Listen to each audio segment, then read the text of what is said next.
किशोरी श्री राधा रानी विराजमान है, कोई श्रृंगार नहीं है।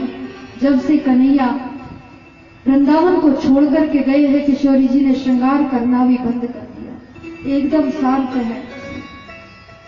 सारी गोपांगनाएं, सारी ब्रज की गोपियां चारों ओर से घेर करके खड़ी हैं। उद्धव ने सोचा कि अगर मैं मैया यशोदा से बात करने के काबिल नहीं हूं, तो इन गोपियों से बात करने के लायक भी मैं अपने आप को नहीं समझता हूं। पहले इनके मन की भावनाओं को जानना पड़ेगा कि इनकी मन की परिस्थिति क्या है। ये सोच करके उद्धव ने सबसे पहले एक वृक्ष के पीछे खड़े हो गए। वृक्ष के पीछे छुप करके देख रहे हैं उद्धव। एक गोपी किशोरी श्री राधा रानी से वार्ता कर रही है। समस्त गोपियां वार्ता कर रही है, जरा ध्यान देना। आज एक गोपी किशोरी जी से कहती है, प्यारी जू आपको पता है आज स्वप्न में कन्हैया मेरे स्वप्न में दर्शन देने के लिए आए और मेरे सामने आए। मैंने मटकी लटका करके रखी, मेरे घर में आए करके माखन लूटने लगे, माखन चुराने लगे और माखन लेकर के भागने लगे। मैंने पकड़ने का प्रयास किया प्यारी जू, तो ये निगोड़ी आंखें खुल गई, स्वप्न टूट गया। एक और सखी हाथ जोड़ करके बोली, प्यारी जू आज मेरे भी स्वप्न में कन्हैया आए, स्वप्न में दर्शन दिया और मैं कनगट पर पानी भरने के लिए गई। सर पर मेरी मटकी उठाई करके रख दी। मैं आगे बढ़ी, पीछे पीछे मेरे आते गए और जैसे ही मैंने पीछे मुड़ करके देखा तो ये निगोड़ी आंखें खुल गई, स्वप्न टूट गया। राधा जी क्या करें। सभी सखियां अपने अपने स्वप्न की बात बता रही है कि आज मैंने स्वप्न में ऐसे देखे, आज स्वप्न में कन्हैया आए, दर्शन दिया मुझे। एक सखी प्यारी जिसे हाथ जोड़ करके कहती है कि शिव जी हमने तो अपने हृदय की बात बता दी कि हमें स्वप्न में लाला के दर्शन हुए हैं, संभवतः आपको भी दर्शन होते होंगे।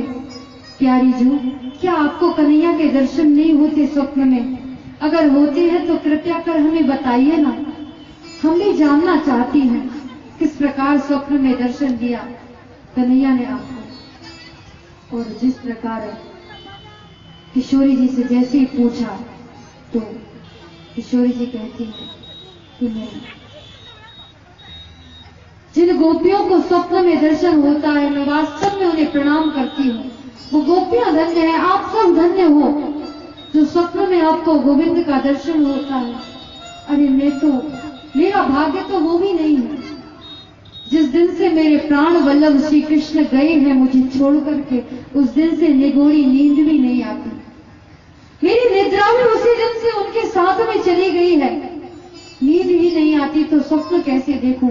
स्वप्न नहीं देखूं तो दर्शन नहीं होता, दर्शन नहीं होता तो तुम्हें बताऊं कैसे? मेरी परिस्थिति तुमसे भी और बुरी है।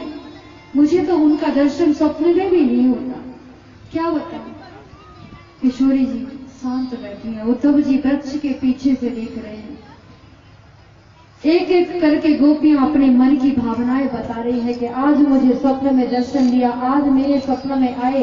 रुदन कर रही हैं गोपियां, लेकिन एक गोपी रोते रोते चिल्ला करके बोली, अरे क्यों रोती हो उस काले की याद में?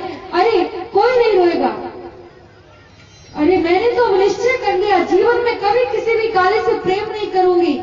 ये काले सब कपटी होते। इतना जब गोपी कह रही थी, इतने पर एक भौरा उड़ता हुआ आया और भौवो शब्द करते हुए मानो गोपियों से कहना चाह रहा हो कि मेरे कृष्ण की बुराई करती हो। गोपियों के चरणों में बार बार वो गिरता है। गोपियां कहती हैं, अरे भौरा क्यों बार बार तुम हमारे पैरों में गिरते हो? क्यों बार बार हमें तकलीफ देते हो?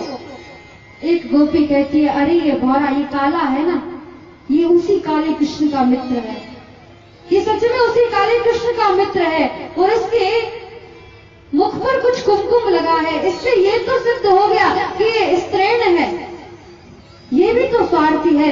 ये भी तो भौरा एक पुष्प से सुगंध लेता है, रस लेता है, फिर दूसरे पुष्प पर चला जाता है उस पुष्प को छोड़ करके। ऐसे ही उसी प्रकार वही पद्धति उसकी भी है। ये मित्र है उसका, इसलिए ये भी काला है, वास्तव में ये काले सब कपटी होते हैं। गोपियां ये बात कर रही है, उद्धव दूर से देख रहे हैं, भौरे से बात कर रही है, अरे भौरा सच बताओ तुम उसी काले कृष्ण के मित्र हो ना? भौरा कहता है देखो मेरे कन्हैया को काला कृष्ण और कपटी मत कहना, ठीक नहीं होगा। तब गोपियां कहती हैं अरे तुम किस कृष्ण की बात करते हो, वो तो जन्म जन्मांतर का कपटी है। भौरा आज का कपटी नहीं है। अरे क्या बिगाड़ा था बेचारे वाली ने, छुपकर बाण मार दिया। क्या बिगाड़ा था बेचारी सूर्पनखा ने, अरे प्रेम करने के लिए ही तो आई थी, लेकिन उसके नाक कान काट दिए। अरे इस कृष्ण से जिसने भी प्रेम किया है सबको दुख ही झेलना पड़ा। मोरध्वज ने प्रेम किया तो बेटे के सिर पर आरा चलाना पड़ा। हरिश्चंद्र ने प्रेम किया तो डोम के घर पे अपने आप को बेचना पड़ा, अपनी पत्नी को बेचना पड़ा। और हमने प्रेम किया भौरा तो एक एक पल तिल तिल करके उसकी याद में मर रही है, जल रही है। ये घोड़े प्राण भी तो नहीं निकलते, अगर ये प्राण निकल जाए तो झंझट ही मिट जाए, लेकिन ये प्राण भी तो नहीं निकलते हैं। भौरा कहता है, एक गोपी कहती है कि नहीं सुनो तो, ये भौरा उसका मित्र है, अभी अगर ज्यादा बुराई करोगी तो कन्हैया से जाकर के कह देगा।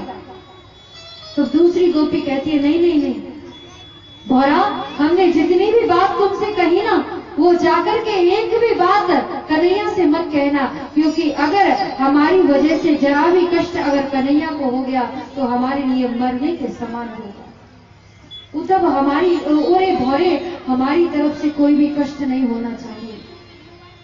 भौरे से कहती है अब बात बदल दी। गोपियां कहती हैं भौरे ये तो सब जो हमने बातें कही कि कृष्ण कपटी है, काला है, हम कभी कृष्ण से प्रेम नहीं करेंगे, लेकिन ये तो कहने की बात है। वास्तव में कृष्ण के अलावा हम किसी को प्रेम कर नहीं सकती भौरा।